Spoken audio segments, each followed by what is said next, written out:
You're listening to the Hour of the Time. I'm William Cooper. Good evening, ladies and gentlemen. Well, we had a surprise today. I have struck up a friendship with someone whom I have never seen, and in fact, quite a few people whom I have never seen through the mail. That is regular United States mail, through email, and they never failed to surprise me.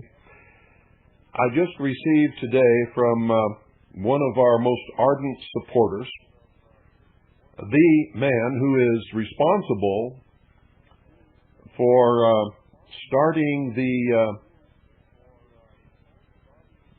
plethora of websites on the internet where you can hear the Hour of the Time. His name is Stephen Malone. If you're on the internet, you might know him as Racer. But he's done an awful lot to help us out. He was the one who compiled the Intelligence Service Research Database, which, by the way, is no longer available. We still get orders for it from time to time, but it's no longer available. It was only available for a very short period of time. And if you didn't get it when it was available, then you're never going to get it because it's gone. But Stephen Malone was responsible for that. And as I said earlier, he was responsible for the plethora of websites where you can hear the Hour of the Time on the internet. He has done an awful lot of research into the mysteries. He's extremely interested in what we have accomplished here. He has thanked us on several occasions for waking him up. And he has a great website of his own. And he's a musician. He does an awful lot of things. But he's just sent us a CD. And it's incredibly beautiful music. He played the music. He wrote the music. He played the music. He produced the music. He put it on CD.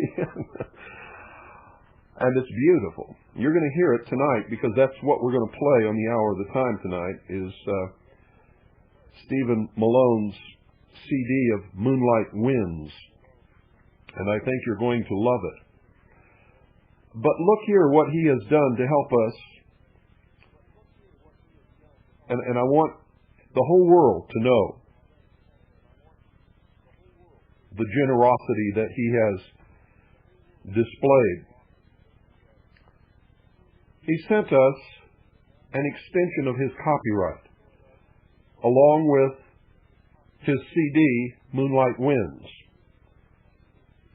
And it's a compilation of 10 instrumental songs, all performed by him, produced by him, written by him, everything. It's a beautiful CD. And he has given us an extension of copyright to reproduce his CD in any way we want for the next year. And all the proceeds, he says, can go to me or my family or the Harvest Trust or any designees whom I denote in writing. Well, I never accept any personal gifts for myself. I've just never done that in the past. Everything goes toward the mission that we have here, to promote liberty and freedom for all peoples of all religions, of all races, of all places of ancestral origin. So the proceeds will go to benefit Harvest Trust. I can tell you that right now. And I can tell you that every single penny earned from the sales of this music will absolutely go toward the television project. So that's where it's going to go, Stephen, if you're listening. But this is just an incredible gift, and I am so very, very grateful to Stephen, not just for this, but for all the things that he has done. This is just another, so many people claim to want to help, claim to be patriots, and claim to care about liberty and freedom, who never help in any way. They sort of suck the life out of those of us who are doing everything that we can to help everybody. They just take and take and take and take and never give anything. Well, Stephen is not like that. Stephen is like those of us who have dedicated our lives to giving in order that we all might live free. And Stephen, since I've met him about 2 years ago, I guess it was, has done nothing but give. He's given in every way that he possibly can, and he's always bugging me to find out what else he can give. And I know it took an awful lot of work to write that music. I know because I used to play the trumpet, ladies and gentlemen, believe it or not, and I was pretty good at it. I also sang. In high school, I had a band, and we did pretty good. I went to high school in Japan. Well, our band was so good that we played at all of the Japanese movie star parties and celebrations for Japanese movie studios. They loved our music. And so I know what it is. I know what it takes to write good music. I also know what it takes to perform good music. And Stephen not only wrote it and performed every bit of it, all the instrumentation, but he produced it in CD form himself, at his own expense, everything. And it's fantastic. So, Stephen, I want to thank you from the bottom of my heart for not just this, but all that you have done. And you serve as a shining example to all the wannabes out there who are really and truthfully never-bees, because they never do anything for anybody else. They just sit there and suck it up. And if you ever hear from them, it's just to criticize. And it's very seldom constructive criticism, let me tell you. I don't know, I could go on for 2 hours talking about Stephen Malone and what he's done for us. And the chat room on the website, Stephen Malone paid for out of his own pocket, built it, contributed it, and administers it. That's another thing. There's lots of things that he's done and continues to do that I can talk about, but there are a lot of other things that I really need to talk about, and I need to hear from you guys, and I need to give you some information. So, Stephen, once again, from the bottom of my heart, thank you so much for this gift. And for all those of you listening, we're just going to play the music from Stephen Malone's CD, Midnight Winds, tonight. And if you're listening on shortwave, you know the nature of shortwave. It's stereo, and it is beautiful. And you're not going to hear it like it really is, but you're still going to hear some beautiful music. We're going to make this available to you on cassette tape, stereo, produced on the best equipment that we have for $10 post-paid per copy. And every penny that's made will go into the nonprofit television project fund, so that we can get our production of the Hour of the Time on television, and so that we can build the community service nonprofit station, television station here for the Round Valley, where all the production will be made, and from which the rest of the world will receive our television productions. We're going to do it. It'll be a lot easier with your help, but with or without your help, we're going to do it because there are a lot of people like Stephen Malone.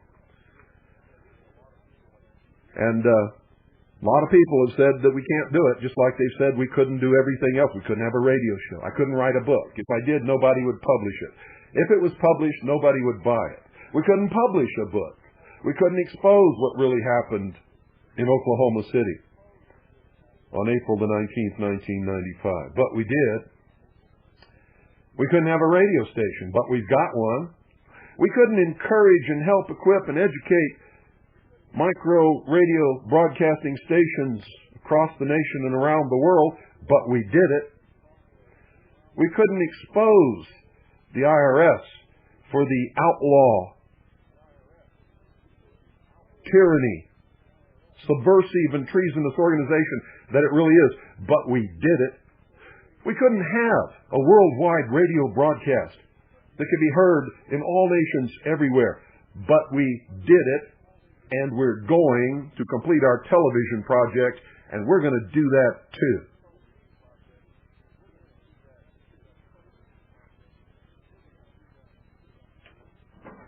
If you want to help, buy a tape of this music you're going to hear tonight. It's $10 postpaid. It goes for a good purpose. None of it will be profit to anybody or any organization whatsoever. We will consider your $10 a donation, and for that donation you will get the stereo top quality tape. You won't get one of these little white tapes. You'll get a real good top quality tape, ladies and gentlemen. And it'll probably be a TDK IECI Type 1 tape that is excellent quality. In fact, that's what we use for the masters of our broadcasts around here. And if you don't like the music, send a donation anyway, folks. We've got to do this. We've got to get it off the ground. We've got an awful lot of people to wake up that don't listen to shortwave, don't listen to radio, and won't believe anything unless they see it on television. And on television, it's not like radio. You see, on radio, we have to give you the source and the documentation. You can't see it. On television, we can show it to them. It is so important that we do this. And it is so important that you can say to yourself and your family and everybody else that you are a part of it. That you were a part of it.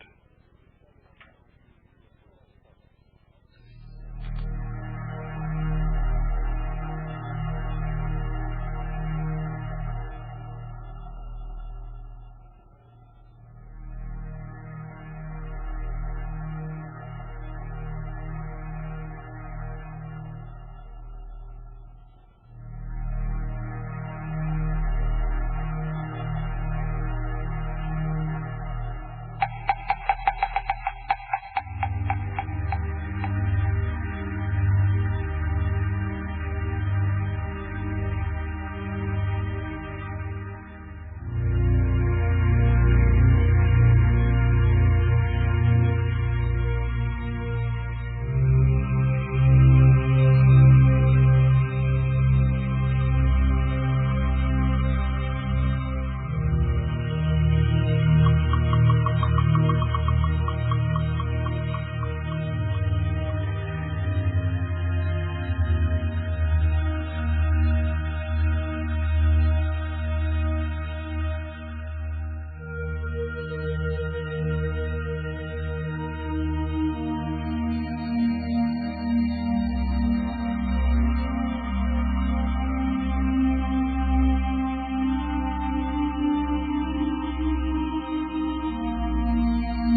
I was just getting ready to start the meat of the broadcast when you walked in and said, "Hi, Daddy."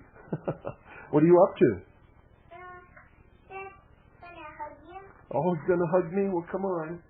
Give me a big hug real quick so I can get on with this broadcast. Oh, thank you. What a surprise. Thank you so much. You're welcome. Want to say hello to everybody? Hi. Want to say Merry Christmas? Merry Christmas. Okay, now you run along and I'll see you later, okay? Thank you for coming to see me. My daughter, Allison, just decided to come and give me a big hug. And, of course, I loved it. Thank you, Annie. My tea has arrived. On Wednesday, ladies and gentlemen, on Wednesday, and before I start this, I guess I had better tell you to get pen and paper, because you're going to need it once again. On Wednesday, December 16th, just 16 hours before the impeachment proceedings were to begin, President William Jefferson Clinton launched a war against Iraq. The president was impeached on Saturday, December 19th. He was not expecting that. He thought the war would either completely erase all desire for impeachment or at least delay it until after the new year. But he was impeached on Saturday, December 19th, Saturday afternoon to be exact. And exactly 2 hours later, the war in Iraq was terminated.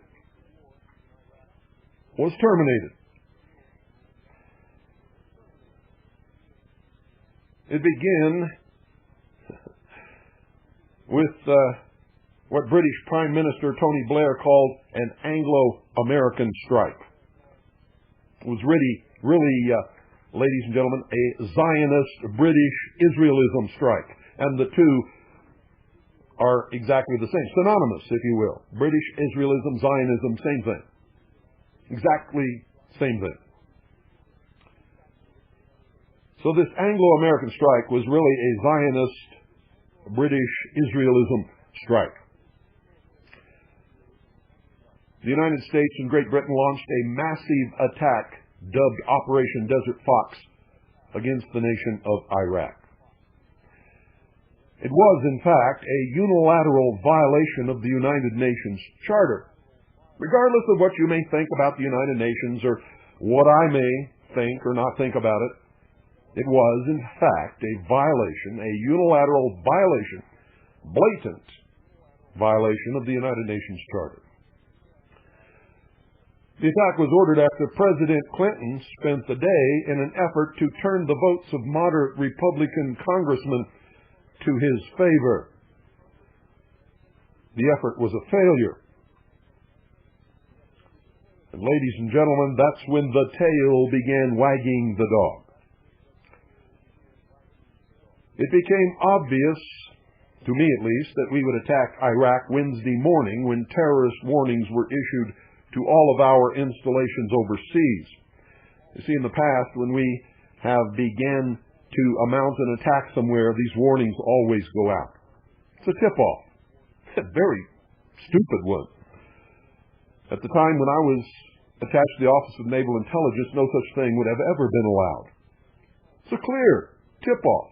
Every intelligence operative in the world knew when they saw those warnings that there was going to be an attack by the United States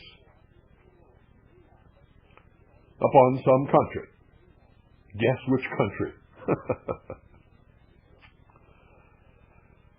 And it was confirmed when Rush Limbaugh, on his broadcast, announced that the United States would attack Iraq that same afternoon. It was no accident, ladies and gentlemen, that the attack came right after President Clinton's visit to Israel. You see, Zionism is the only agenda served by an attack upon the Arab world. I had predicted that if Clinton found himself in serious danger of impeachment, there would be war in the Middle East. You all heard me say it on this broadcast. Those of you on the internet, you saw it on our website. Just in case you didn't, we have republished those same stories on the home page. Well, Clinton did, and there was a war. There was no doubt, ladies and gentlemen, that Clinton had engaged in a desperate bid to delay the impeachment vote until the new Congress was seated, changing the division in the House by adding 5 more Democrats and subtracting 5 Republicans. It was a last-ditch effort to stave off impeachment and remain in office. The attack upon Iraq delayed the vote in the House of Representatives, and it was thought by the White House that it would delay the vote until after the first of the year, or completely do away with any chance that the president could be impeached, simply because historically the American people have never failed to support a president during a war. If necessary, Clinton could continue the operation as long as he wanted to, but at least until January. And guess what? To get the very best possible play out of the media, Clinton gave the media advance knowledge. Listen to me very carefully, because this is despicable. The media was given advance knowledge. The planned attack was even leaked on the air by Rush Limbaugh on his Wednesday broadcast. I knew we were going to attack, but even if I could have got on the air, I never would have said a word, simply because any advance knowledge would jeopardize our soldiers, sailors, and Marines who would be taking part in such an attack, our pilots.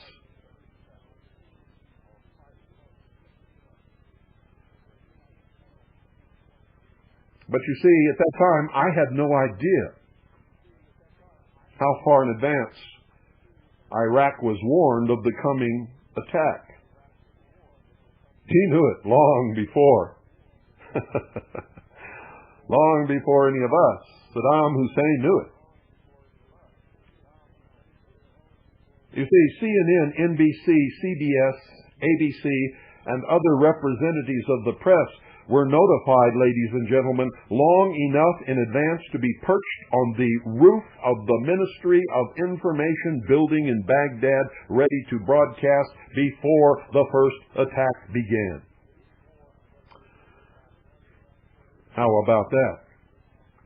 Our sources informed us that President Clinton and his Zionist advisors believed an attack upon Iraq would circumvent impeachment, or at least delay the vote until the new Congress was seated in January. The press was given advance notice to facilitate the broadest possible coverage in an attempt to save the Clinton presidency.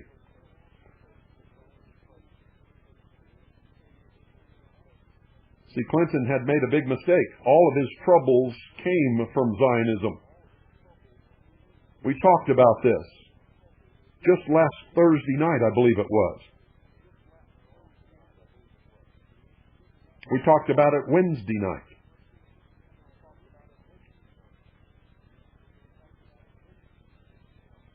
But Clinton was given a chance. Stop pushing for the peace accords. Stop pressuring Israel to pull its people out of the occupied territories and turn over the land promised to the Palestinians. Stop it right now, and we'll give you a chance to get back within our good graces. And remember, ladies and gentlemen, Zionism does not mean Jews. Most Jews are not Zionists. Most Zionists are Christians. All those who practice what is known as British Israelism are Zionists. Jerry Falwell is a Zionist. Pat Robertson is a Zionist. And I could go on and name many, many more. Reverend Schuler is a Zionist.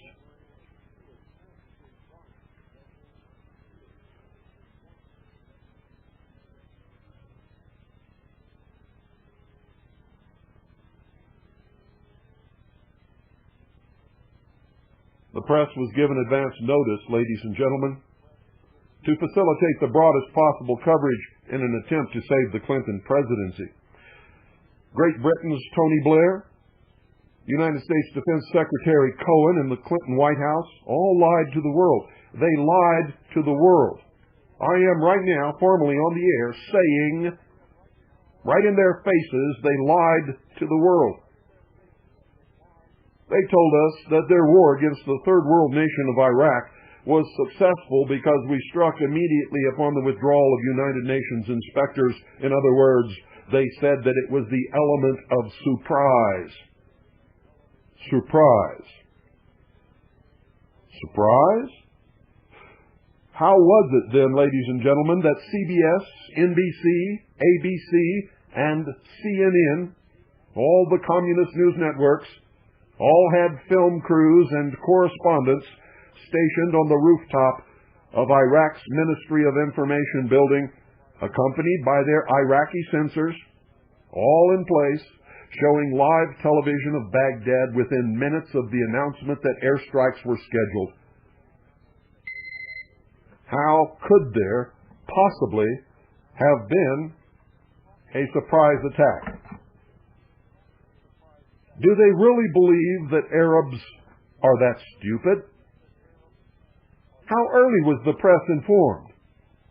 On Wednesday night, Bernard Shaw on CNN made the statement that Christiane Amanpour had driven for 19 hours to be in Baghdad before the attack began so that she could serve as the foreign correspondent during the war for CNN.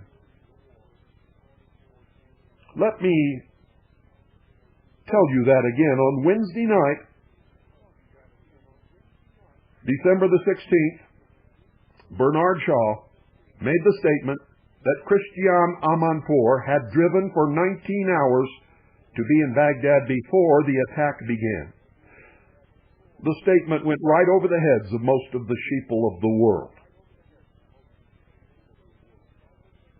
When did they seek permission to broadcast from the top of the Ministry of Information building? And when was it granted? What did they tell Iraq? Did they say, "Oh, Mr. Iraqi Minister of Information, the United States and Great Britain are going to mount a full-scale air attack against your country, and we wish to film the death and destruction of the Iraqi people and their homes that is about to occur on top of your building"? Is that what they said? How was it that the American media was already positioned with live television being broadcast before congressional leaders or the United Nations Security Council were informed of the attack? How is it that they had Iraqi censors standing there with them to make sure that they did not give out any military secrets or information on what facilities or targets or how many casualties there were? How come those censors were already standing there with them before Iraq was attacked, and Iraq was not supposed to know they were being attacked?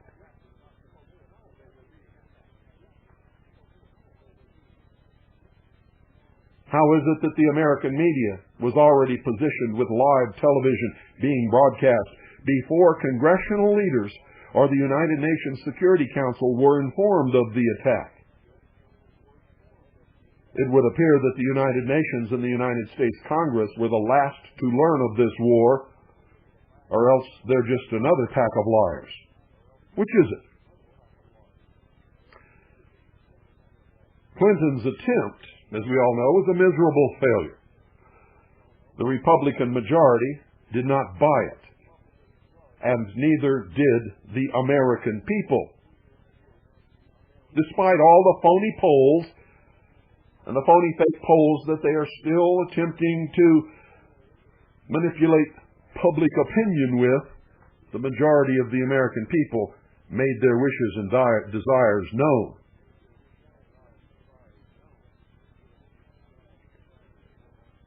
There is no doubt, ladies and gentlemen, the tail really was wagging the dog. The tail was really wagging that dog.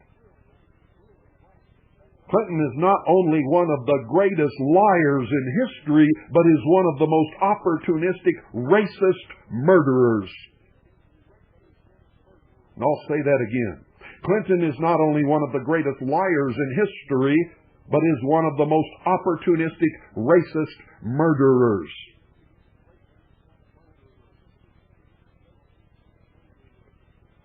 He also proved that he is willing to put the lives of American military personnel in harm's way to fulfill his own self-interest.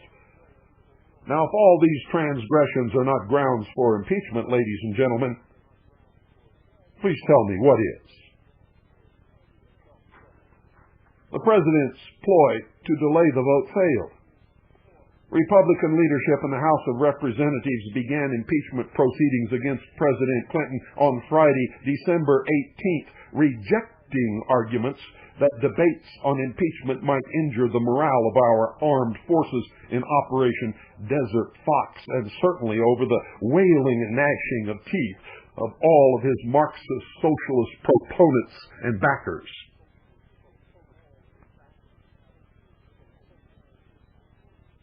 They used every conceivable method to delay the impeachment vote, including public revelation of marital infidelity by the Speaker nominee, Mr. Livingston, and a symbolic walkout by the Democrats.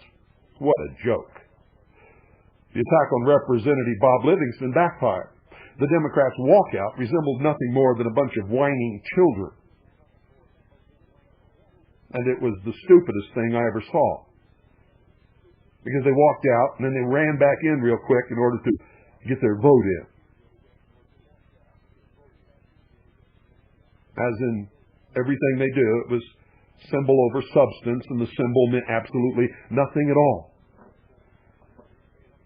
Someone with morals, someone with substance, someone with the courage and reality of their conviction planted firmly within their soul would have walked out and never returned. But not these clowns.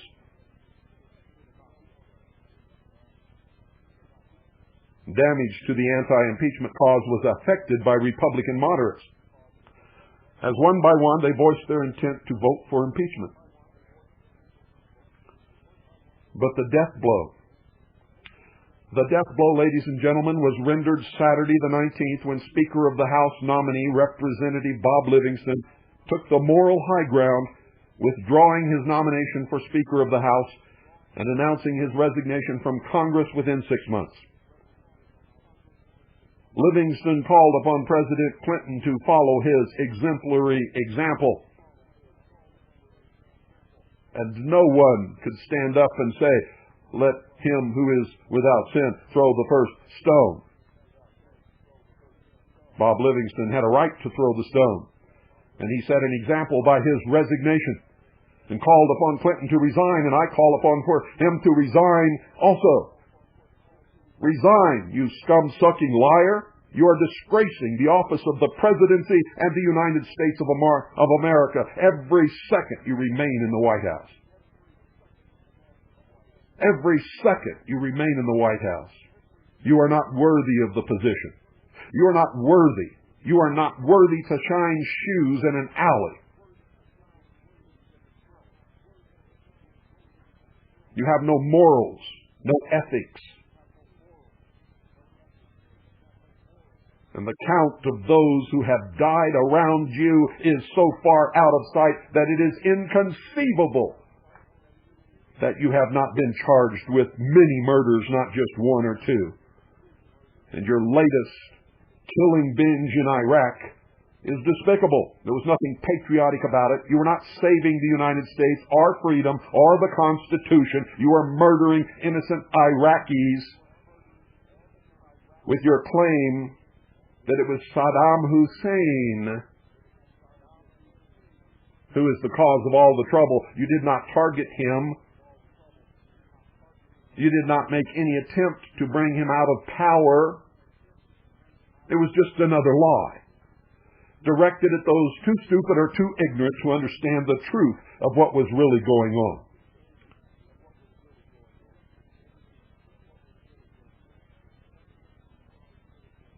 When Representative Bob Livingston called for your resignation and resigned from the House of Representatives,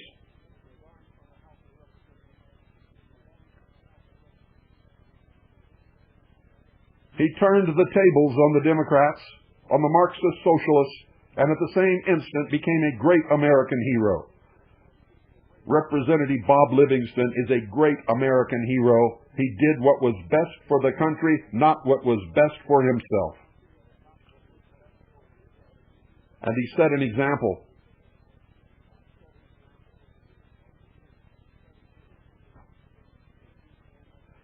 One of Clinton's greatest supporters, one of the ones who came out vocally against Bob Livingston, Representative Conyers.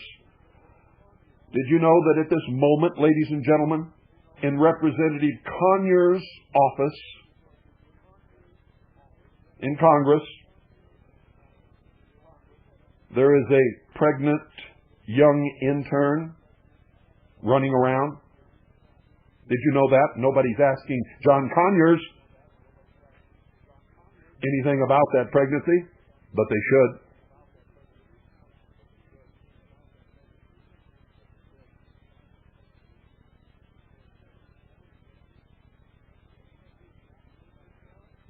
The president lost his battle to remain in office on Saturday afternoon when Articles 1 and 3 of the Articles of Impeachment were passed.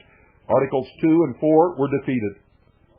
The four articles of impeachment and the vote count are: Article 1, passed 228 to 206, willfully provided perjurious, false, and misleading testimony before a grand jury on August 17th. I'm not reading the entire articles, just the pertinent excerpts, so that you'll know exactly what they are. Article 2, defeated 229 to 205, willfully provided perjurious, false, and misleading testimony in sworn written answers on December 23, 1997, and during his videotaped testimony on January 17, 1998, in the sexual harassment lawsuit filed by Paula Jones.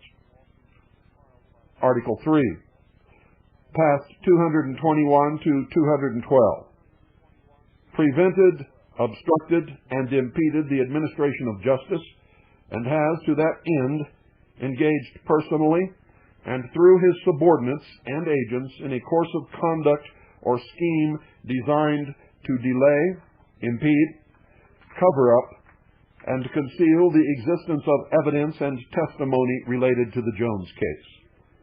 Article 4 was defeated 285 to 148. Engaged in conduct that resulted in misuse and abuse of his high office, willfully made perjurious, false, and misleading sworn statements in his written responses to some of the 81 questions posed by the House Judiciary Committee.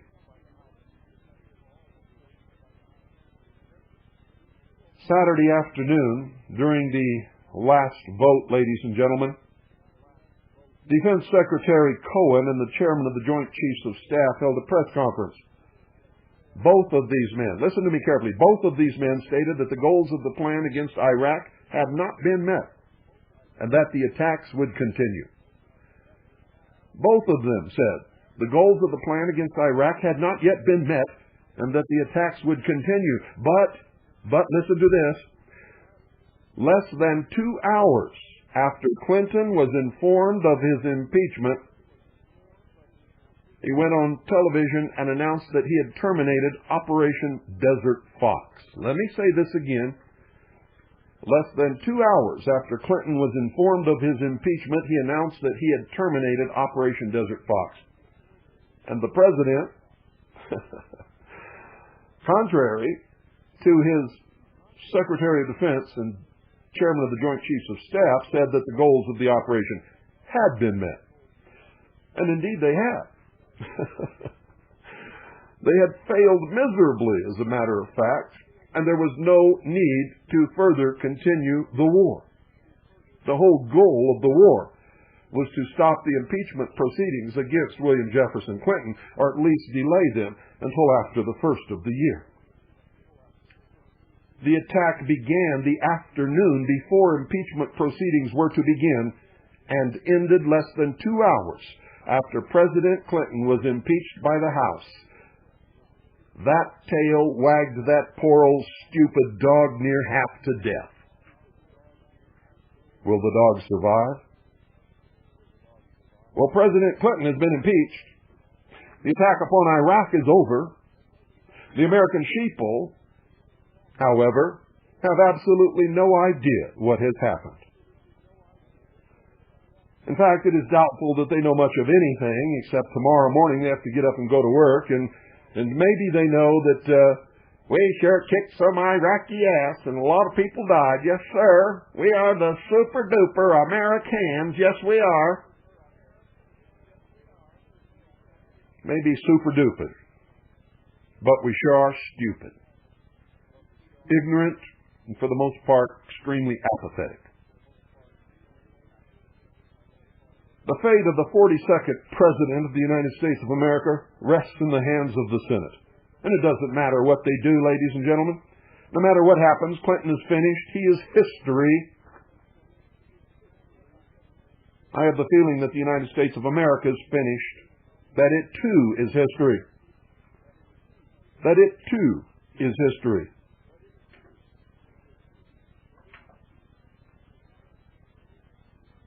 And I have this incredible urge to kick the living crap out of Dustin Hoffman.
Listening to the Hour of the Time. I'm William Cooper. Let me give you our address in case you want to send us a donation or a letter or information or whatever you want to send. Send it to the Hour of the Time. That's the Hour of the Time. in care of 98.5 FM. That's in care of 98.5 FM. Post Office Box 940. That's P.O. Box 940, Eager, spelled E-A-G-A-R. That's Eager, spelled E-A-G-A-R, Arizona. Arizona. Postal Zone 85925. That's Postal Zone 85925. One more time for the slow ones. Harvest Trust. In care of 98.5 FM, P.O. Box 940, Eager, Arizona 85925, USA. And if you're writing from another country, please don't forget to put USA. Now we're going to open the phones, ladies and gentlemen. Get your comments on what you just heard. And maybe you'd like to contribute something that you know yourself. The number is 520-333-4578. That's 520-333-4578. Good evening. You're on the air. Hello, Bill. This is Mitch. Hello, Mitch. Can you talk a little louder? Yes, I can. That's better. Okay. I was just wondering if you had seen the thing on CNN with Carville claiming that it didn't make any difference whether the Senate voted in favor of impeachment or not. Clinton was not going to leave office. Did you say Senate or House of Representatives? The Senate. He said it didn't matter whether the Senate found him... And he said, furthermore, starting January the 1st, we're going to get those people back. Those troublemakers. Carville said that? Yes, sir, on CNN. If anybody out there recorded that, I would sure love to get a copy so that I could play it on the air. No, I missed that. He went ballistic. He was ballistic. I mean, his insanity was obvious. Well, they're all insane. Look what they're doing. They're calling the Republicans haters now, and they're saying that the vote to impeach Clinton was hate, and that the votes were hate, and that the Republicans hate Clinton, and the impeachment was an act of hatred. Can you believe this? Well, he definitely showed his insanity and went ballistic and completely revealed that they don't think anything of the Constitution of the United States because he's not leaving office, he said. Well, we've known what they think about the Constitution for a long time. They underestimated the feelings and the political mood of the country. They don't have the power that they think they have anymore. Well, I don't know what to say. It just makes me nauseated to know that there are still people out there that say, well, we should just let him finish his term. Even after I tell them this, they still say the same thing, some of these people. It's insane. That's because they're not people. They are brainless sheeple. And unfortunately, if there's enough of those brainless sheeple, they'll get exactly what they deserve. Unfortunately, those of us who don't deserve it will also get it. Exactly. That's what upsets me so much, because I have a family that I love very much, and because of the stupidity, we're going to have to suffer along with them. Well, don't count your chickens before they hatch. Remember, everybody on the news, Larry King, all of his guests, every column that you ever read, everything that was said everywhere, remember what they said? They'll never get enough votes to impeach him in the House. Oh yeah, I realize that. So don't count it out before the Senate has a chance to demonstrate whether they are moral, responsible, law-abiding citizens or not. Well, they may surprise you like the House of Representatives did. There was also another woman, I don't remember her name. But and how about Bob Livingston? He shocked the hell out of the world. Yeah, I realize that. It kind of caught me by surprise, but... caught everybody by surprise. Nobody that I know, including me, believed that there was one single congressman or even one person in the entire structure in Washington, D.C. that had any moral standards whatsoever are the capability of doing what was right rather than what was personally expedient. Yeah. Oh, and one other thing, that same day, a little while later, they interviewed a woman who was highly connected. I don't remember her name, but she's highly connected with Clinton. And when the interviewer asked her, would it be such a bad thing if Al Gore finished out the year and a half term as presidency, she said, don't even think about that. Bill Clinton is not going anywhere. He is going to stay there until the last second of the last minute of the last hour of the last day of his term, because the American people elected him, not the Senate.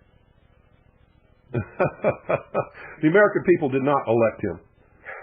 Most of the American people are so disgusted with politics in America and the way things go and how many lies are told to them that they don't even bother to vote anymore. Clinton was not elected by the American people. He was elected by a small portion of those who went and voted. And it wasn't even a mandate of the vote, because how many votes did he get? About 17%, huh? No. He got about 40%, but that's not even over 50%, is it? Yeah, but I mean, if you take into consideration all the people who don't vote and add those up as possible voters, he got about 17%. No. Oh, you're talking about the entire population. Right. Oh, yes. Okay. Yes. You're correct. If that much. If that much. Yeah. Yes. We were talking about two different things. I was talking about all of those who voted, and you were talking about the entire population. Yeah, because people like me vote by not voting. Well, in this country, the way it was established, it doesn't matter whether you vote or not. The government was set up to protect the rights of all of us, regardless of who did or did not vote. And this concept that the American people elect the president is another sign of the vast stupidity of the American people. They do not read the Constitution. The president is elected by the Electoral College, which has absolutely nothing to do with the popular vote, and the electors are not required to follow the popular vote. That's right. Okay. I need some tea. And learning and thinking and everything that it takes to try to withstand this insanity that we're living through. Keep up the good work, and I've got all your tapes and your Veritas and your book and everything, and I'm going to continue to support you every way that I possibly can.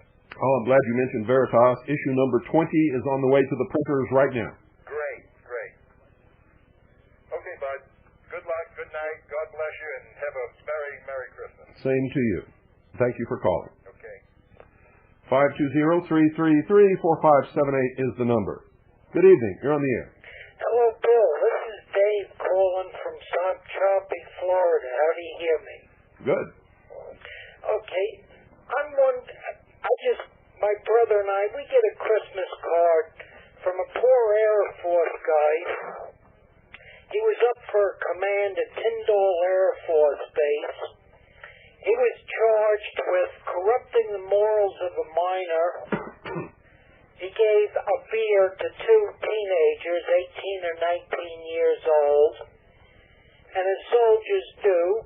Boy, when I was a boy, I could have put the whole Air Force right out of business. Well, we went over to Vietnam. We stopped in Sand Island Coast Guard Base, and we were 16 and 17, and they were serving us, and we got drunk, so why shouldn't they arrest the Navy? You know? No, you can't arrest the Navy. That's my service. Yeah, but I'm the first Navy. It's a joke. The Merchant Marine was the first militia. Well, Bill, this jerk Clinton, this poor guy got 20 years. Then the Panama City police talked the kids into saying that he made homosexual advances. Then they recanted their statement. They reduced it to 9 years. Somebody didn't like him. No, they were trying to get he was slated for command. Uh-huh. And they wanted him out. Probably a politically incorrect officer. He probably believed in the Constitution or something. That is correct. He's a Christian now. Oh, that's even worse. I can't get him a shortwave radio. I can't send him any Christian books. My brother can't get any into him, you know. And they've reduced his sentence to 9 years, but now he had 17 years in, Gulf War veteran, and now they've started paying him his checks again at Fort Leavenworth. Now I want to know, this guy Clinton, who has done all this, what about all the servicemen, not just his men, who went around, were an officer, and made a play for a wave? And they wind up in federal prison at Fort Leavenworth, the hot house. That's another thing I would have gotten in trouble for. Well, I would have gotten trouble. But no, merchant seamen can get away. It's absolutely the most asinine thing I've ever heard, to put men and women together, and they're going to be attracted to each other, and they're going to joke around, and they're going to ask each other out for dates, and anybody who thinks that's not going to happen, it doesn't have a single beer in their six-pack. Well, maybe one beer. Yeah, and modern merchant ships today, now they have mixed crews and all, and, well, this poor guy is stuck in Fort Leavenworth, and I don't think it's right that I can't send him a few books or a few of your tapes or a small shortwave yacht boy radio. But,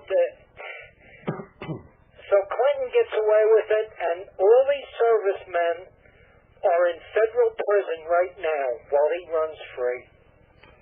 Yeah, your point is well made and well taken, and there are a lot of people who are angry about that. Yeah. You see, this impeachment of Clinton didn't hurt the morale of the people in our military forces. I happen to know an awful lot of people in military service, many of them high-ranking officers, and I'm going to tell you right now, it made them all very happy. They're all very happy, extremely happy. Clinton has just about destroyed our armed forces, and their morale was not damaged by Clinton being impeached. They are celebrating. I can guarantee you they're celebrating in the military service right now. Right. And from what we worked with the military, as soon as this guy got in, he started screaming, "Oh, let the homosexuals be equal." Yeah. The average merchant ship, you've got 25% of that crew is bisexual, and our rule of thumb is you just keep it out of sight. Don't annoy anyone. Don't act stupid. Mm-hmm. And I've seen captains and officers who were the same, you know, and you've probably seen it in the Navy. But he plays up to everything. He plays up to the senior citizen, Social Security. He plays up to the minority what works there. And, well, here's this poor guy in jail for Christmas. Yeah, well, a lot of, you know, nobody likes this. I got to let you go. Okay, God bless you, Bill. Thanks a lot. Bye. Oh, boy. Nobody likes these things. I mean, it's incredible. It's not good at all. You're listening to WBCQ, Monticello, Maine, USA. This is the Hour of the Time. I'm William Cooper.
Good evening. You're on the air. Yes, Bill, this is Jeffrey from Louisiana. Hi, Jeffrey. Hi, I have some additional information on the perspective down here on the Livingston situation. One, we got the first reports of Livingston's resignation Thursday night at 5 p.m. from WWL-TV Channel 4. Some people tried to deny it Thursday night, because of statements that came out of the Republican caucus. But did you notice Saturday morning in Livingston's speech a line that said, "We are all pawns in the field of history where outside forces determine our status, et cetera, et cetera"? Uh-huh. Now, I never miss things like that. well, obviously, I suspect from the information I've gotten that Livingston was told to resign by higher-ups since he admitted that we are all pawns in the field of history. Remember how we talked about the mystery schools, et cetera, years ago? Yes, but he could have been taking some little bit of literary license there in his when he wrote his speech, and he could mean something entirely different from that. I didn't see any remorse or any bitterness or any sadness. I saw a man who was resolute and purposeful in what he did. And I think that if he had been told or ordered to resign by somebody else, we would have seen a little bit of something else in there. Well, of course, I couldn't see his facial situation. You know my condition. Yes, I do. But the point is that his office today has been completely shut down, and he's completely shut down everything as far as his activities are concerned, just as he said he would do. Now, what's happening down here is that you're having a lot of people jumping into the race, including a local former city councilwoman, Peggy Wilson.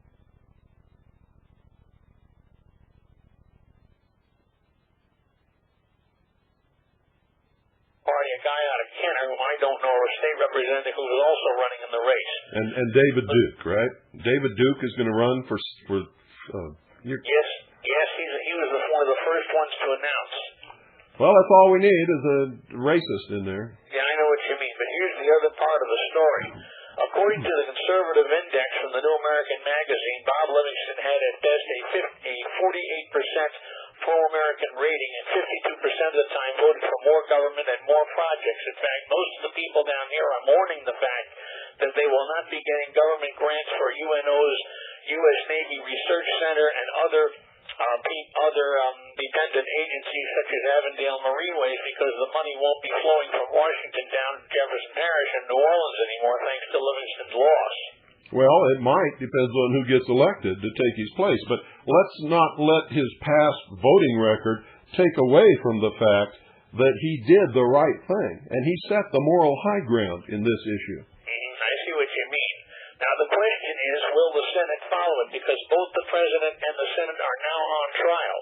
If the Senate fudges and lets Clinton go, you and I both know what that does to the moral issue.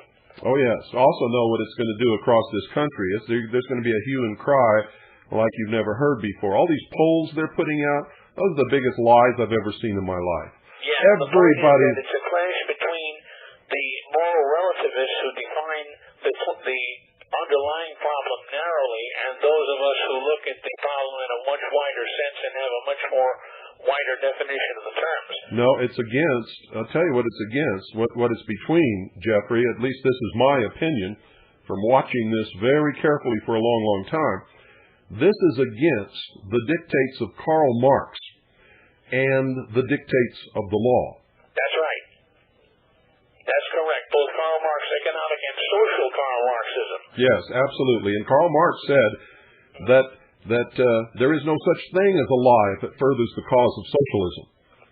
That's right. And, of course, we know what that's going to lead to. And the other danger is if Al Gore gets in there as vice president and then starts working us toward martial law, then the whole thing could really go up in the air. Yeah, Gore is a despot. He also, in his book, blamed Christians for everything that had ever happened in the history of the world.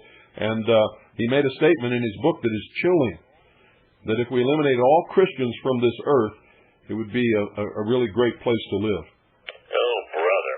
Well, there we go. Well, I'll let you go, Bill, and let other people come in. I figured I better give you this information from down here so you know what's going on in the New Orleans area. Thank you very much. Thank you. Good night.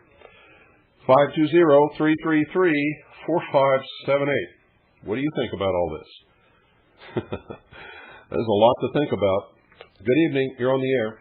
Hi, Mr. Cooper. How are you? Need you to talk a lot louder. You're barely even mumbling. How are you this evening? Well, I'm as good as can be. Two things. It's not Operation Desert Fox. It should be called Operation Free Willy. Okay. And Operation Free Willy. That's a good one. Yep. Two quotes. A society of sheep must in time beget a government of wolves. And the other one is any frontal attack on ignorance is bound to fail because the masses are always ready to defend their most precious possession, their ignorance. I agree with both of those. Have a nice Christmas. Happy Hanukkah. Thank you very much. Thank you.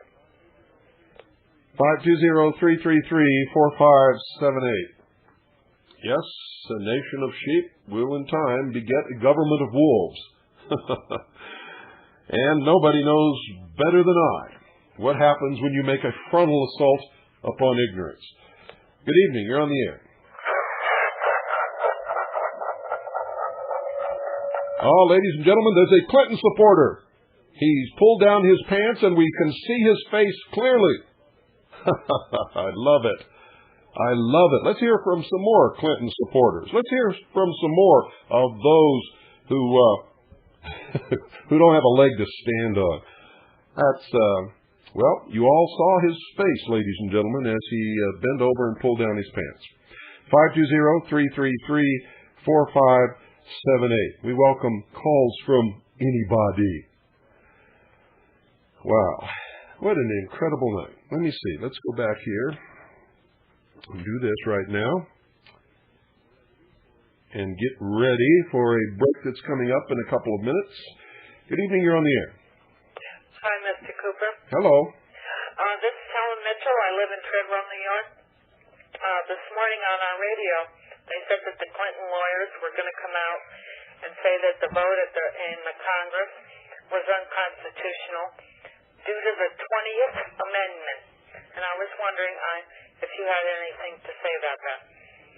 No, I've heard it. They did not say they were going to do that. They said that it was being considered amongst a whole lot of other things that they were considering. Well, I don't know what the 20th Amendment reads, but is it possible that they have a case on that? Well, I don't know if they do or not. I doubt it. I know what the... It was something to do with partisanship. No. In fact, they don't have a case. I know exactly what it is. I remember exactly what they said. They said that because it was a lame duck Congress, that it was unconstitutional for them to vote to impeach a president of the opposite party. The Constitution makes no such distinction.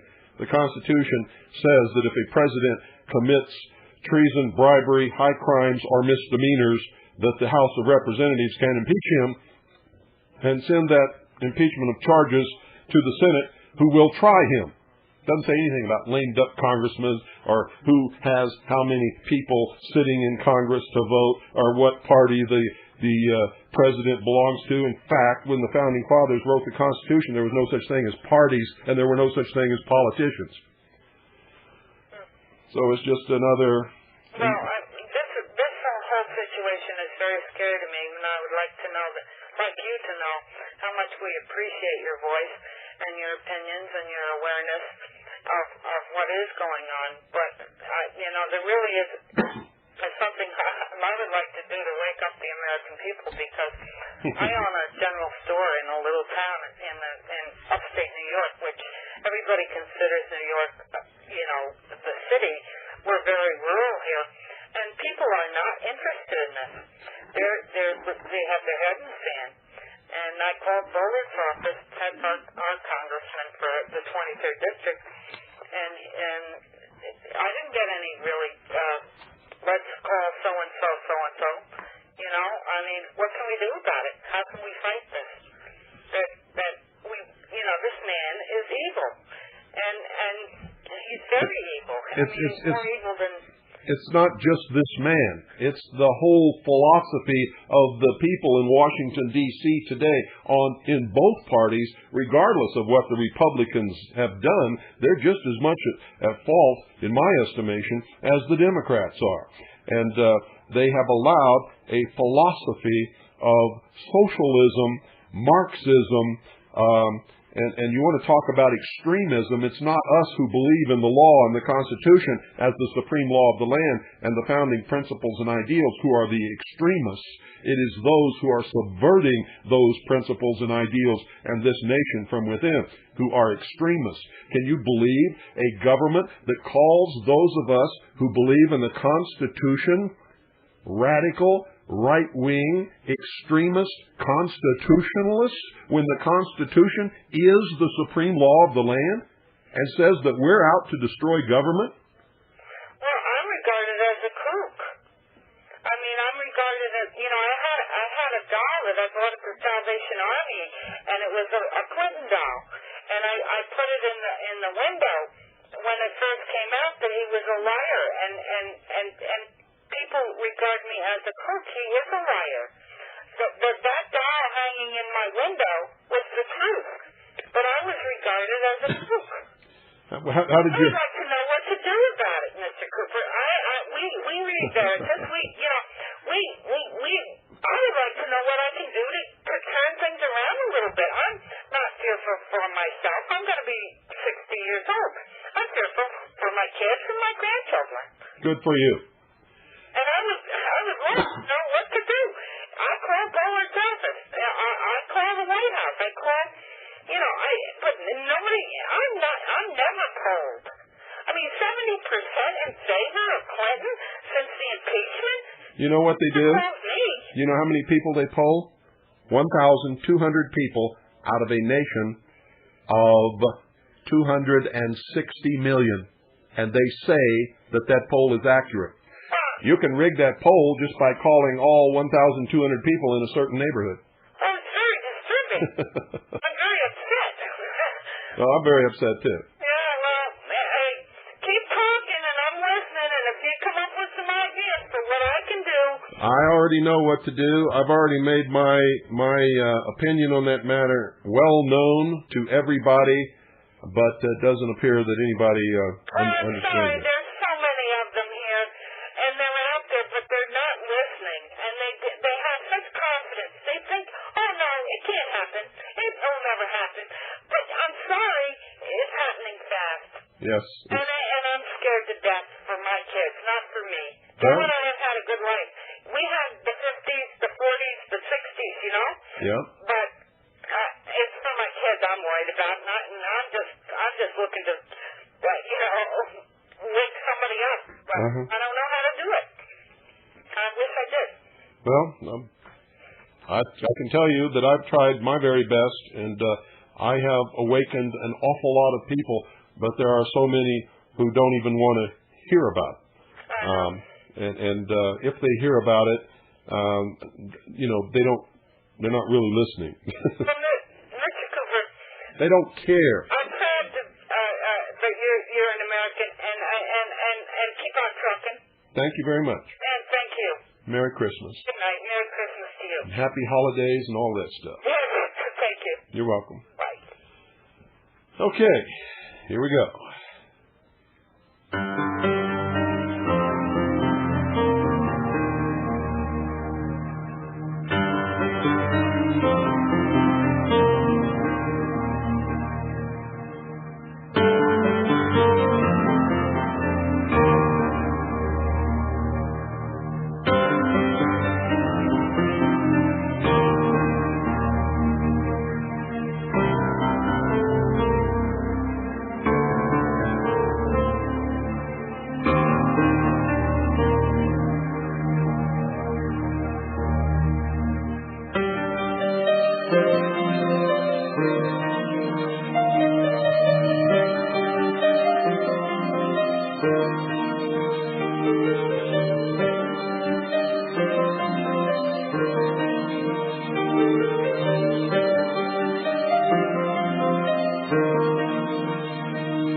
Stephen Malone, you are incredible. That is just incredibly beautiful music.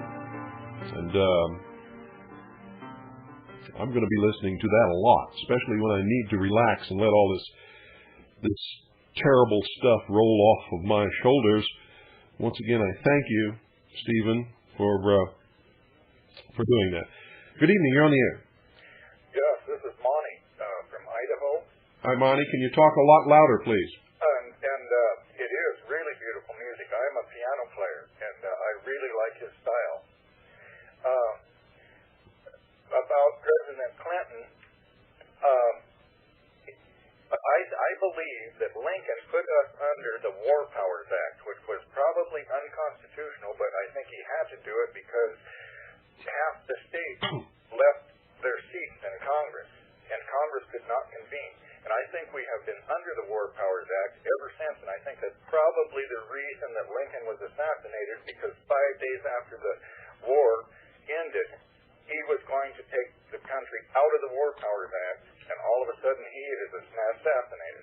He may have done that, but whatever he did it unconstitutionally. Right. The Constitution does not mandate a War Powers Act. In fact, the Constitution is explicit.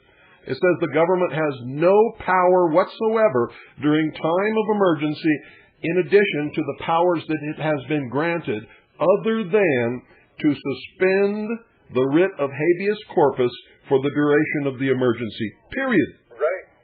That's all. So any War Powers Act is unconstitutional. And if it's unconstitutional, it is null and void upon its face the day that it was passed. It has no power under law whatsoever, except under Congress's power to legislate in all cases whatsoever within the 10-mile square area known as the District of Columbia, insular possessions, territories, dockyards, forts, etc. Period. Okay, I agree. Of course, the sheeple don't know that. Finish my whole Go ahead. statement. Okay. Now, they in Congress, they in Washington, D.C., don't look at the philosophy that you just stated. It's not a philosophy, it's the law. I know it. Well, then why do you call it a philosophy? It is the law. I just read you the law. To me, it is a philosophy because it's from. No, it's the law. They are going. The Constitution is the supreme law of the land. I don't care what they do.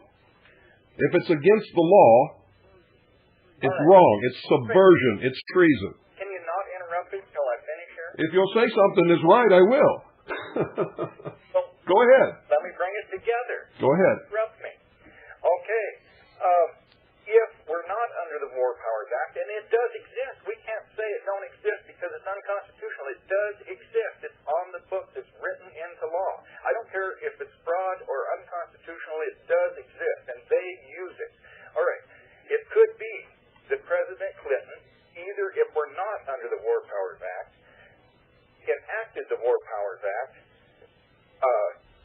so he could control Congress and the Senate. But it didn't work because... You mean Lincoln? They were already... No, I'm talking about President Clinton. Clinton did not enact the War Powers Act. He started a war so he could enact the War Powers Act. No, he implemented the War Powers Act. I know it. You said enacted. He did not enact the War Powers Act. He implemented it. Okay, he implemented it. Yes. Okay, and this is... Believe it or not, words are important and definitions are important. Right. Okay, well, let's say he implemented the War Powers Act to try and stop the Senate. But it didn't work on him because they were already in the impeachment process. You mean the House of Representatives? The representatives, yes. Now, you see why I have to interrupt you? Yes. If I let you go on, nobody would know what the hell you're talking about. Well, you can later. I mean, you're good. I mean, you're clear. But who knows how history is going to come out about this, if we'll ever know really what went on in the White House during all of this. But I agree with you 100%. I was listening to Johannesburg, South Africa, and they called me, because I'm an American, they called me a murderer. And I don't like that. I don't like Clinton. Well, you see, when you attack a country that has not committed any act of aggression, has not attacked its neighbor, does not possess any chemical, biological, or weapons of mass destruction, that is murder. That is murder. That's the definition of murder. There's no other word for it. Yes, that's what Hitler did. It's mass murder. Yes, it is. And another thing is I listen to Radio Cuba. And Radio Cuba bills themselves as the only free nation in the Americas, which is kind of interesting. But what their news, they said that they had enjoined, and this was been a couple weeks ago, they had enjoined with 20 other small nations of the world and filed suit against the United States for violations of humanitarian acts against humanitarians. War crimes. War crimes. And now, boy, they've got more to add, don't they? Yes, they do. If there is a world court. Well, there is a world court. And whether it has jurisdiction or not is something else. According to the Constitution, they cannot have jurisdiction over the United States of America. Because it's a sovereign nation. That's right. Right. But have we given up that sovereignty with the United Nations? Can't give it up. Congress or the president can't do anything that is abhorrent to the Constitution. Well, maybe it just might come down if they're found guilty in the world court of violations against humanity. Maybe that some other nations will come in and hang our president if we, the people, aren't going to do it. You know what? I hate to say this. But to wake up the American sheeple and show them exactly what they've done, maybe that should be done. Maybe that needs to be done. Yes. Maybe some other nation needs to come in and arrest the President of the United States and put him in jail like they did to Manuel Noriega when they set the precedent, and try him for crimes against humanity for all of the people that he murdered in Iraq. Maybe that needs to be done.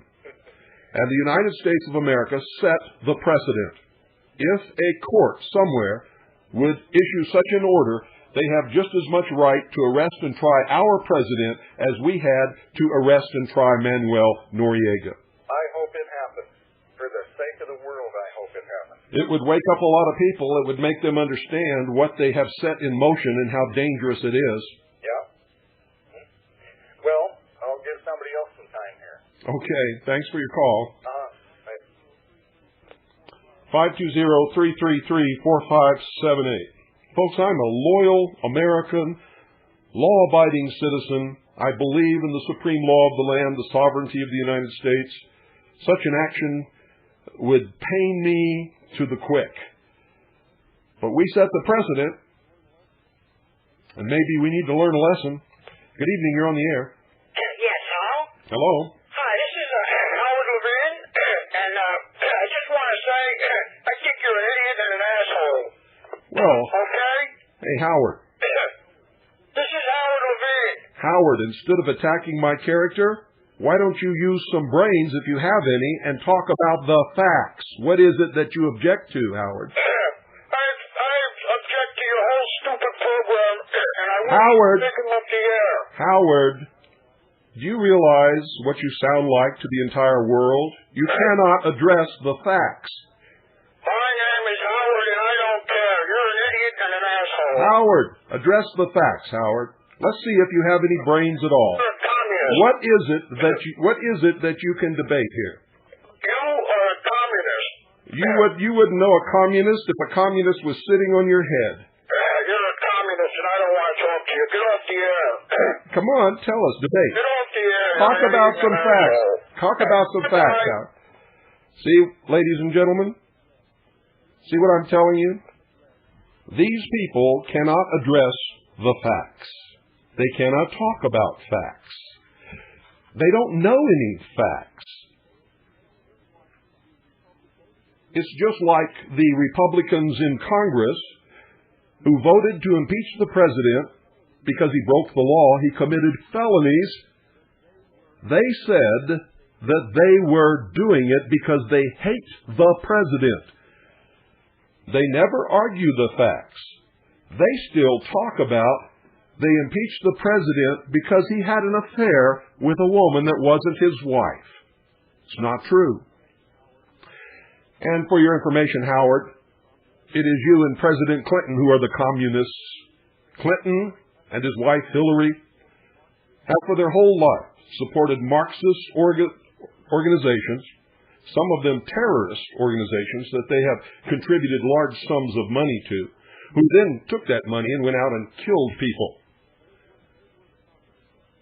There's where the communists are. Good evening, you're on the air. Yes, this is Dennis, North Carolina. Hi, Dennis. I'd like to remind you, have you given out the number for the Dr. Wallach Associates? No, I'm going to do that before the hour's over. Thank you, sir. You're welcome. Anything else? I guess not. 520-333-4578. Let's hear from some more of those people out there who have all the brains. That's amazing. The way that they have of absolutely being totally ineffectual with no intelligence whatsoever. They cannot even debate their side of the issue. Good evening, you're on the air. Hello? Hello? I own you. I control you. This is WB2HWW. I control what you do. Oh, you do? Really? I command you. I control you. Howard, Because I control you. Howard, go to bed. Every time that they do these things, they demonstrate, ladies and gentlemen, the lack of their individual and collective intellectual ability. They don't have any. Good evening, you're on the air. Bill, this is Tim. Hi, Tim. How you doing? Good. I have just one comment to make to our friend out there, Howard. No, forget about Howard. Okay, Don't give Howard any play. I challenge anybody to converse with you with the facts. They can't do it. Very good. Good night, Bill. Thank you. But folks, please don't address the idiots. You know, if we get somebody who wants to debate facts or talk about the issues that we discuss here, someone who can do it intelligently, then we'll talk to them. But we don't talk to the Howards and the rest. We give them an opportunity, as you have seen that I do, to at least present some facts and present their side of the issues. They can't do it. They've never been able to do it. Good evening. You're on the air. Good evening, Mr. Cooper. Yes, sir. I just called to wish you and Annie and the children a very Merry Christmas and a Happy New Year. I want to commend you for your work, sir. I've spoken with you before. This is Tony from Cleveland, Ohio. Hi, Tony. And the people out there that don't understand this, they will be going on a camping trip very shortly. They might be. Well, you can't tell them any other way. You try to explain things, and as I told the fellow in Kmart last night, I said, you know, I got $400 in my pocket, and I was going to buy some gifts, and I says, I'm leaving. He said, why is that? I said, because everything in the store is made in China. I said, do you know where that money goes? And he looked at me, he couldn't give me an answer. I said, it's not like when you buy a product from the United States where it goes to the manufacturer. I said, you're talking about giving money directly to the military of China. And I told him also, I said, do you know how many missiles they got pointed at us? And I says, how your beloved president had dismantled our early warning system? And he looked at me and he says, no, I don't. I said, well, he did. I said, now, if this guy's so great, how come he was defending our country in such a fashion that he left us defenseless? And I said, you are supporting him. I said, shouldn't that be enough alone to want this man removed from office? And he didn't know what to say. And I said, I suggest, sir, that you pick up some facts and start poking around and don't rely on his propaganda and his communist newspapers that are out there. The communist news networks. Oh, exactly. They're owned by the global plutocrats, and they let the people, the sheeple, I should say, know what they want them to know. Yes, they do. And then these people... They not only let them know what they want them to know, but they manipulate them and brainwash them through these, especially the television. That's why I don't even watch the thing anymore. Good for you. The only thing I watched this past week was the situation we've had on TV with Congress. And those people, our elected representatives there, they have a lot to learn, especially the ones that kept referring to our country as a democracy, a democratic process. Oh, I'm glad you brought that up. Did you hear Charlton Heston on CNN? You know, I've seen the bits and pieces of that, but I don't get the cable. I seen that on PBS. They were showing a part of that. Charlton Heston either misquoted Benjamin Franklin accidentally or he blatantly lied. I don't know which, and I'm not accusing him of lying, but I will tell you this. He said that Benjamin Franklin, when he came out of the Constitution Hall in Philadelphia, when the Constitution had been adopted, was asked by a journalist waiting, what it was that they had done. He said, "Ben, what have you wrought?" Ben said, "A republic if you can keep it." Charlton Heston said that Ben Franklin said, "A democracy if you can keep it," and that's a lie. That's just not the truth. Now, he may have right. I mean, I remember that from when I was 10 years old. Yes. The republic if you can keep it. Yes. I don't know, maybe I'm just one of the few out here, but I can't seem to get it through my head and understand what in God's name is wrong with these people. They're Marxist socialists. They believe in the socialist cause. They want socialism to rule the world. To have socialism, you first must have a democracy. You must convince the people that they have to vote themselves all these benefits, and that takes you into socialism, and then the end goal is communism. That's why poor old Howard wouldn't know a communist if he was sitting on his head. Howard thinks I'm a communist, and he's probably a flaming Marxist socialist who is going to be one of those who actually bring us into communism ultimately. I feel sorry for him. I really do. I'll have to say a couple prayers for the guy tonight. Maybe the Holy Spirit will somehow get a hold of him, and maybe he'll just plant a seed, and maybe this guy will start doing some reading and discovering on his own how wrong he is. Maybe, but I wouldn't. Howard, Merry Christmas to you too, but you have to start waking up. I mean, it's getting close, and the people out there know what I'm talking about. Yes. The people I converse with on the chat room and everything else, and Ma and Racer and all them other folks, they know what's going on.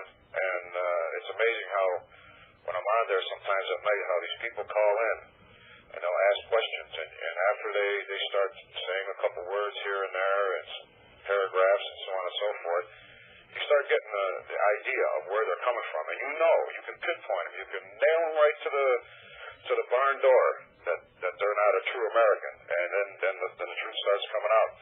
I had some guy in there the other night tell me that he is part of the, he could have been just playing along, but he seemed real dead serious about himself being part of the illuminated society, and that we are fools, and they were going to walk all over us, and their best buddy they got that... Let me tell you something about walking all over us. They're the biggest pack of cowards that ever lived. They're not going to do any walking all over anybody. They're going to pay somebody to go and do their dirty work. And as soon as that somebody begins to take heavy casualties when they attempt to disarm the American people, are actively put us under the thumb of despotism, they're going to take heavy casualties, and nobody will stick around to fight their little war for those screaming cowards who haven't got the guts to do it for themselves. They're going to say, "Here, you keep your money, we're going home." Well, that's the truth of the matter. Yeah. Nobody gets goosebumps when the United Nations flag walks by. I can't stand looking at that thing. I phoned my congressman 4 times this week. I happen to be going through Richfield, Ohio, and they have actually a United Nations flag flying next to our flag. And I rode in there on my bike, and I spit at the thing, and I told them, the firemen and the police that were standing outside there, I said, "You people ought to be ashamed of yourself. You're serving the American public, and you have that stinking flag flying next to my flag that my father fought for this country and God, and you have that stinking flag flying there. Do you know what that represents?" And they looked at me kind of weird, and they just didn't understand. They thought I was some crazed biker, which I don't consider that. I'm an American first. Mm-hmm. And as far as the biker thing goes, I'm even ashamed of the people that ride motorcycles out there, because they go in and they go into dealerships and they buy all that junk made in Taiwan, or the custom market is it's amazing. There's some guys out there who started these custom aftermarket parts, and they portray themselves as Americans. One guy even has his Green Beret outfit on when he first started out his business, and now, I won't mention his name, but now you go buy parts, and everything is made in Taiwan, stamped on it. It makes me sick. makes me sick that I'm supposed to put this part on an American life. No, I don't. I think these American people, they just, sheeple. That's all I can say. Yes, they are. And unfortunately, they're going to get what they deserve. I pray every evening during the day. I talk to the boss upstairs, and I said, Father, whatever you can do to wake these people up, if you need me to use me, however you do it, you do it. I'm here for you. And, that's part of being American. There's a spiritual battle going on here, too. Yeah. Well, let somebody else get in there. Actually, I got to do something else first that I promised our listeners that I would do. But I thank you for your call. Yes, sir. Okay, I'm not going to take any more calls for a little bit until I get this done, because I promised that I would do it. And I'll be right back right after this for some important information. For all of those of you who have sent in your associate applications, get your pen and paper and get ready to take down some numbers, because I have some important information to give you.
Beautiful, outstanding music.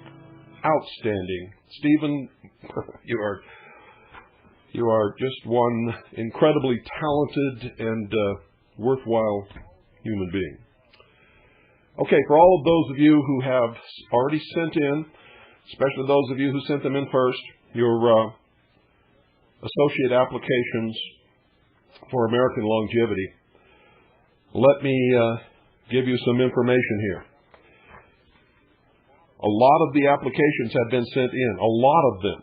So if you are one of the first group that sent in your applications, I'm going to give you two telephone numbers here. One is customer service. Customer service. Write this down. This is the customer service number. The number is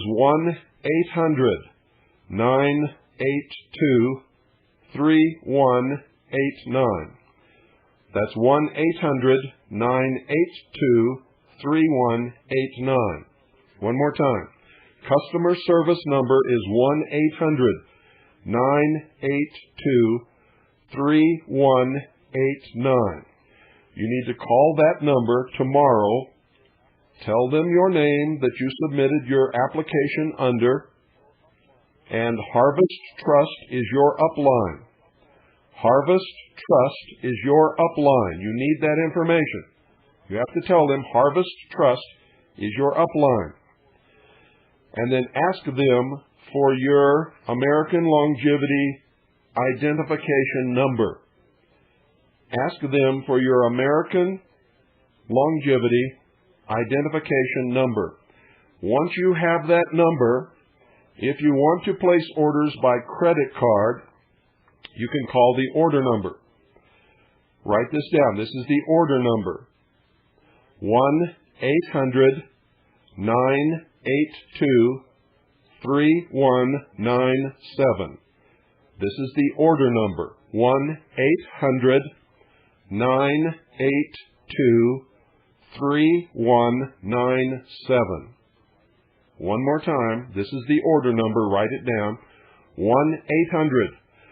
1-800-982-3197. You can call and using your credit card can order products over the phone. For the rest of you, you will get a big package. You're going to get a big package full of everything, all kinds of stuff, all the information that you wanted to know about all of this stuff. And you're going to get an order form. And you will be able to order by what they call check debit if you want to, by credit card, or by sending in a check and money order with your order form.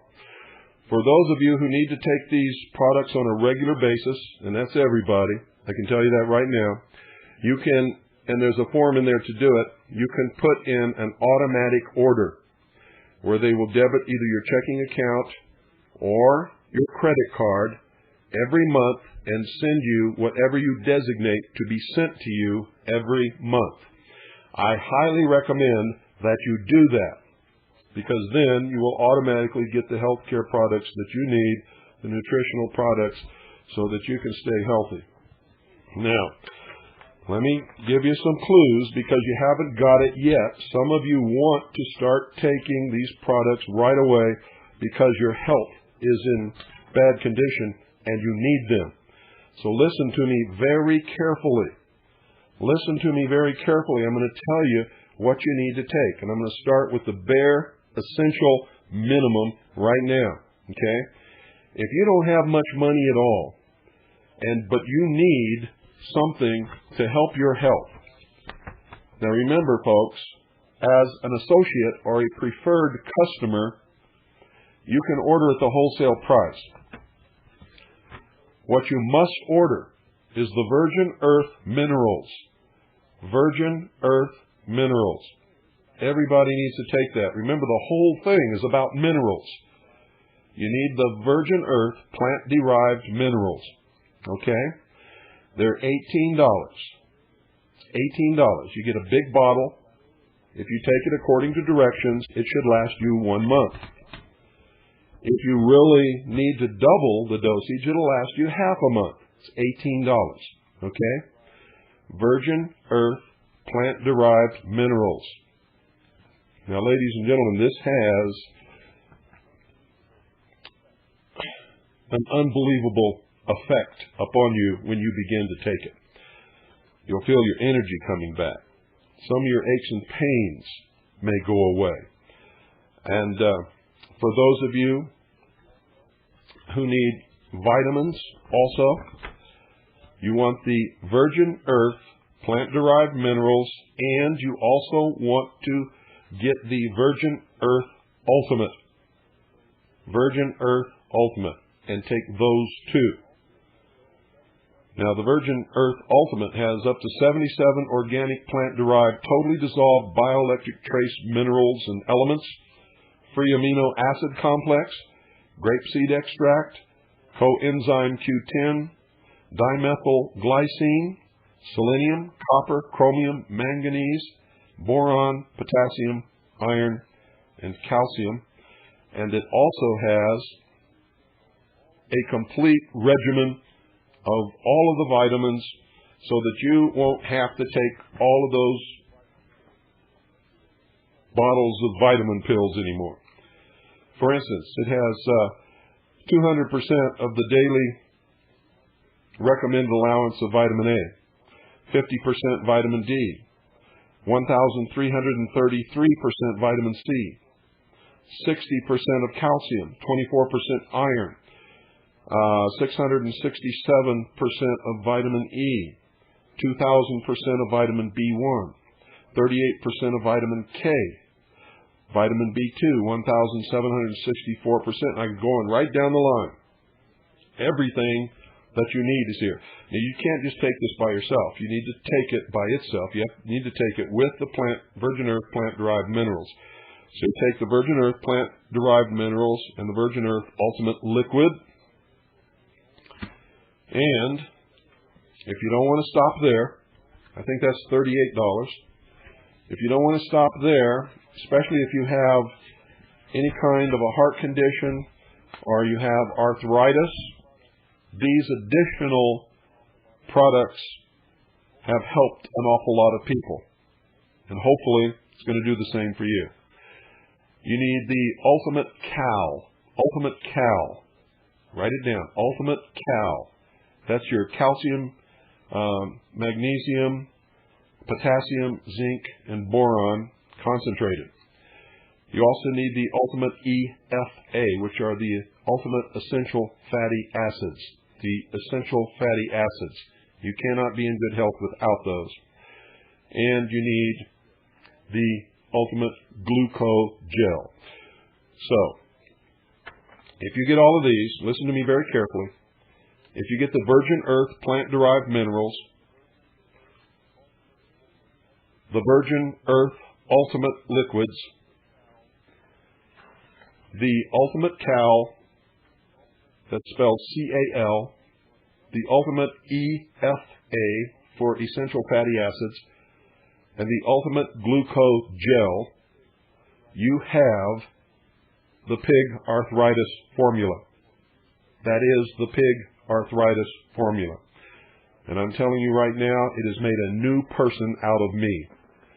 It's made a new person out of a lot of people, ladies and gentlemen. So if you want to see your health improve and improve very quickly, these are the things that you need to take. Now, there are other things that you can take, and it depends upon what you can afford. Here's what you should do in the order of your ability to afford. No matter who you are, you should have Virgin Earth plant-derived minerals.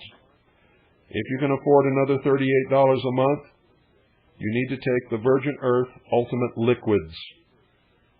Okay, now get them in the flavors that you like. Don't get the classic Virgin Earth Ultimate Classic. Don't get that because, I'll tell you, well, you can get it if you mix it with something else to drink, but I wouldn't drink it by itself. If you get the flavored, they have cherry and tangerine. Get one of those and you'll really like it. Now, whenever you take these things, you must mix it with real orange juice, calcium enriched. Okay? You can buy that in your store. You can get Minute Maid or Tropicana as long as it's real orange juice. Okay? It's got to be real orange juice with calcium enriched.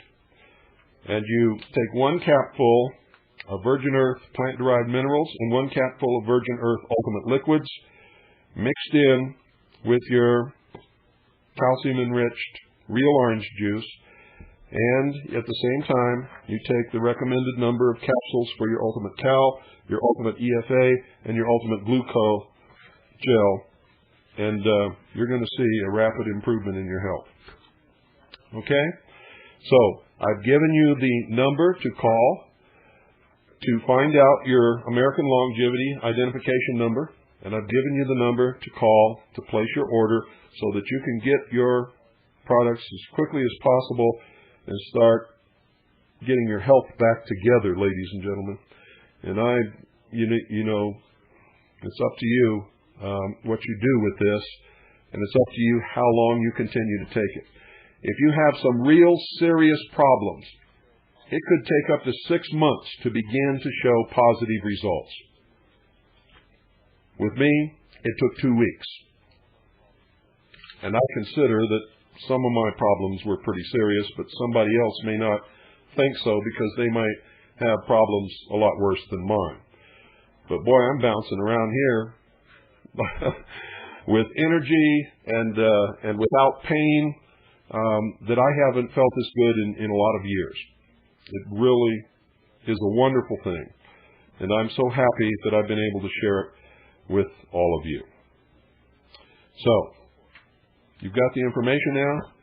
Go for it. And those of you who don't use a credit card or don't have a credit card or don't want to use a credit card, your package will be coming in the mail very shortly.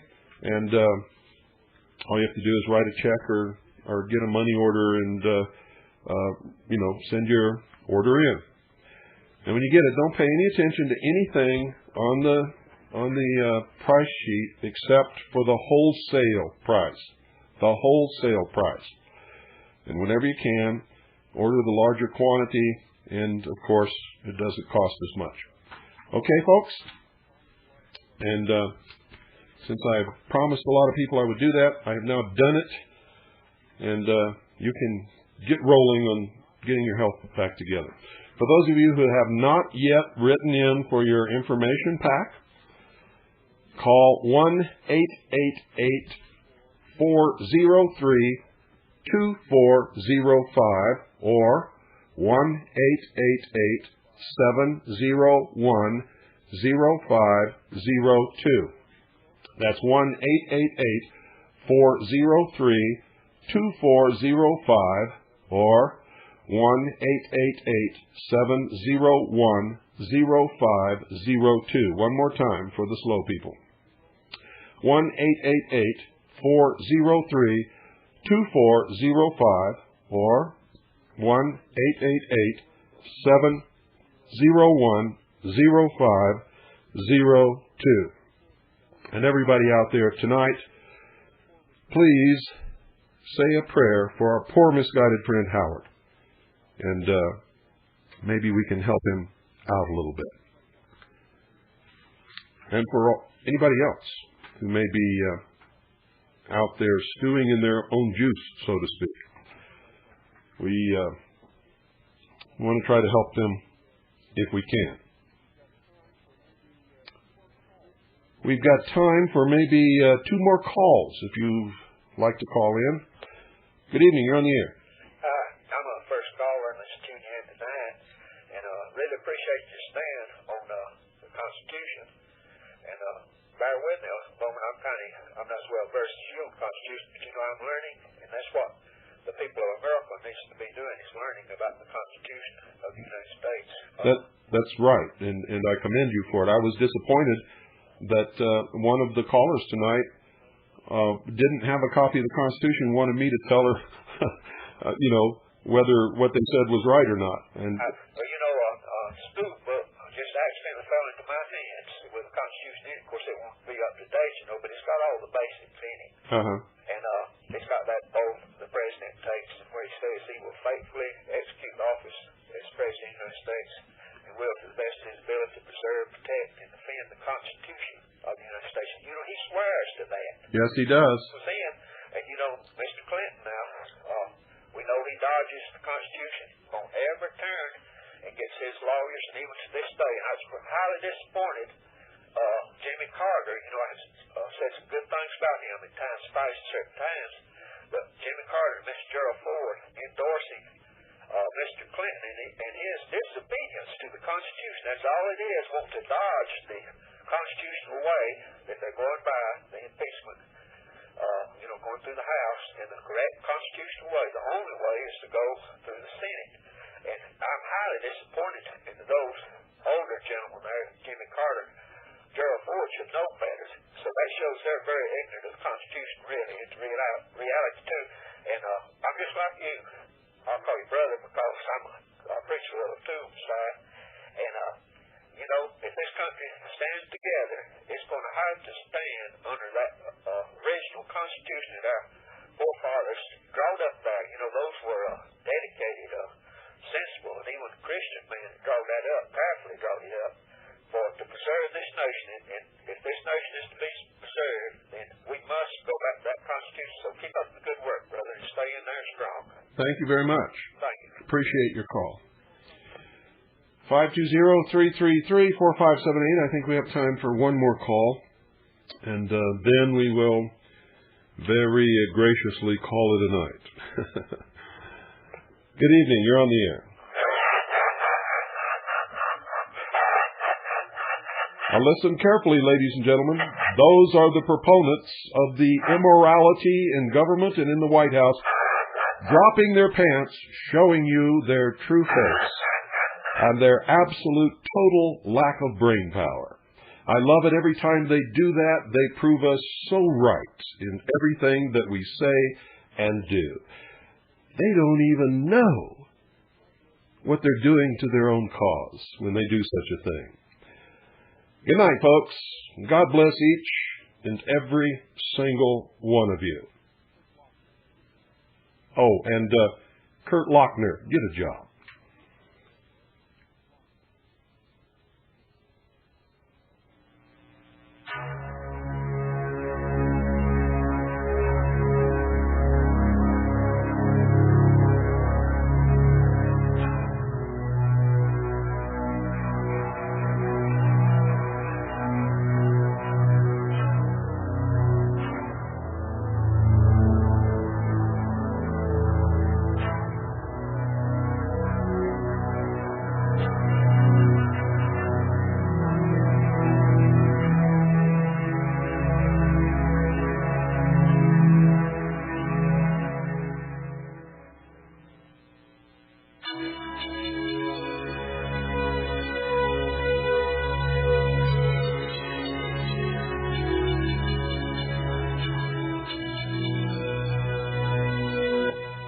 Ladies and gentlemen, if you like the music that you heard tonight, it's a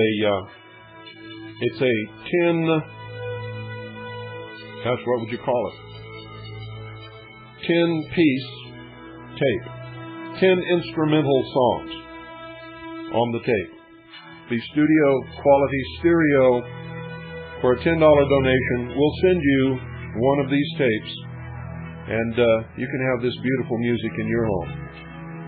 I'm going to listen to it all the time. And every penny donated will go into the television fund.